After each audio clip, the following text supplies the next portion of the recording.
garasjen. Oppover.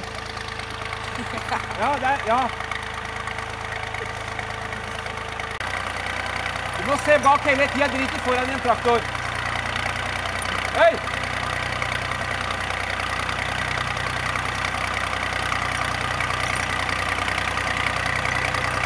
Spør om Andrea Janne-Listedet, da. Det var så fint så.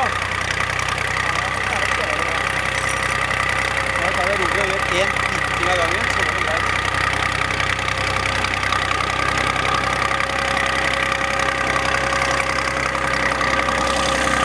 Når du har blitt i stand på brann, kan du etterpå like mye på plassen der, ikke sant? Når du har blitt i stand for å dra litt fram og tilbake, så kan du stå og pakke på plassen der, eller det er det å finne egenskapet. Bare få litt tidligere på den. Bare få tidligere på